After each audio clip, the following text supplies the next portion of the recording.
नमस्कार साथियों। Rate level 1 के याचिकाकर्ताओं में निराशा है। अब वीडियो पूरा देखकर जाना है। बीच में स्पीक कर देंगे, फिर बोलेंगे कि कैसे है निराशा। मैं आपको बताने जा रहा हूँ साथियों, रेट लेवल 1 के याचिकाकर्ताओं में निराशा क्यों है। सबसे पहले तो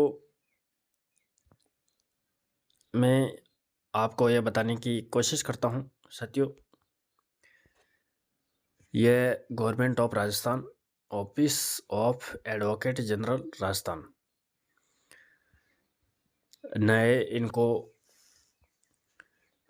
अपने अपने साथियों डिपार्टमेंट बांटे गए हैं कि आप किस किस डिपार्टमेंट में के बारे में पैरवी करेंगे।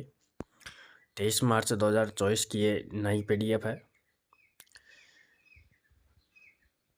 और साथियों इसके अंदर ये विज्ञान साझी हैं। देखिए साथियों, जो अब किस किस के बारे में पैरवी करेंगे। देखिए साथियों, एक तो medical education, higher college education, primary elementary education, यानी कि जो रेट लेवल 1 की सुनवाई है, हालांकि फाइनल हो चुकी, लेकिन जो रेट लेवल 1 की सुनवाई थी साथियों, उसके अंदर भी अब अगर लेवल 1 के विद्यार्थी डबल बेंच में जाएंगे,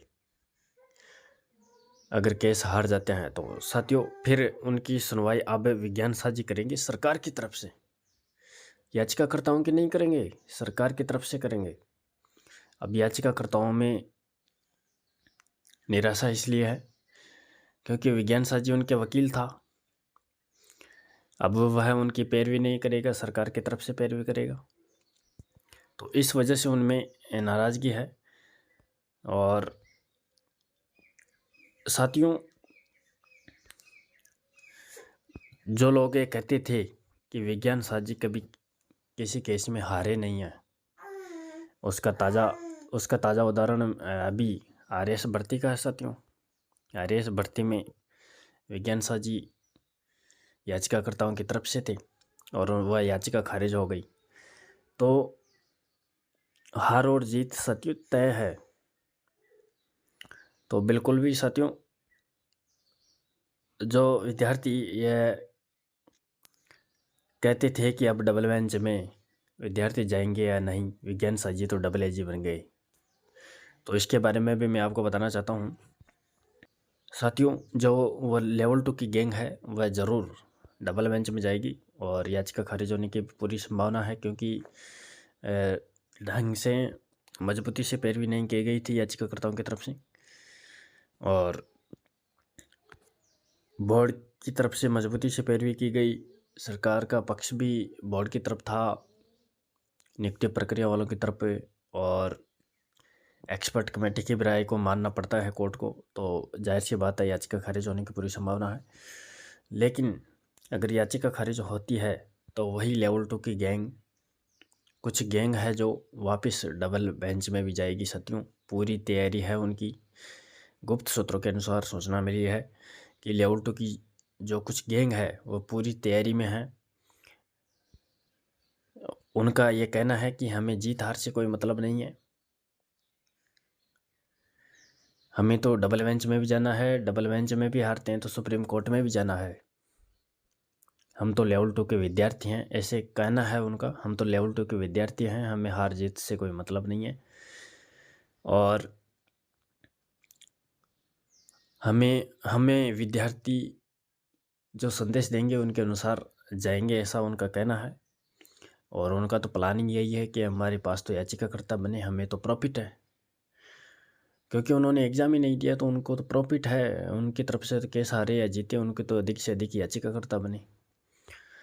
तो अब साथियों याचिकाकर्ताओं में अगर विद्यार्थी जीत की आशा लगाते थे तो वह विज्ञान सा की बदौलत लगाते थे, तो डबल बेंच में भी सुप्रीम कोर्ट में भी अब कुछ हाथ आने वाला नहीं है उनके, क्योंकि विज्ञान साझी तो सरकार की तरफ से पैरवी करेंगे। तो इसलिए रेट लेवल 1 के विद्यार्थियों में जो याचिकाकर्ता थे उनमें निराशा अभी छाई हुई है कि अब केस हारते हैं तो डबल बेंच में सुप्रीम कोर्ट में हमारी पैरवी कौन करेगा। तो साथियों, मैं उनसे यही राय देना चाहता हूँ कि अगर यहाँ पर सिंगल बेंच में कुछ प्रश्नों में बदलाव नहीं होता है तो डबल बेंच में सुप्रीम कोर्ट में जाने की कोई आवश्यकता नहीं है। साथियों, प्रश्नों में ऐसे कोई विसंगतियाँ नहीं हैं और उसके बारे में मैं पहले भी वीडियो बना चुका हूँ कि प्रश्नों में विसंगतियाँ क्यों नहीं हैं, क्या क्या कारण है। तो उस वीडियो को भी आप जाकर देख सकते हैं।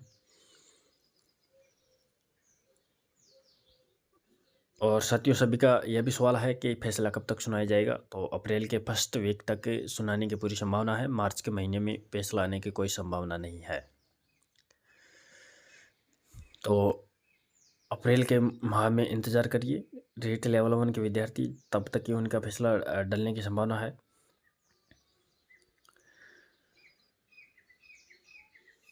और मैं आपसे एक रिक्वेस्ट और करना चाहता हूँ कि जो चैनल पर पहली बार हैं, चैनल को सब्सक्राइब करके अब ज़रूर जुड़े, ताकि हम जो नया वीडियो डालें उसका नोटिफिकेशन आपके पास तुरंत पहुँचे। इसलिए चैनल को सब्सक्राइब करके अब ज़रूर जुड़े। थैंक यू दोस्तों।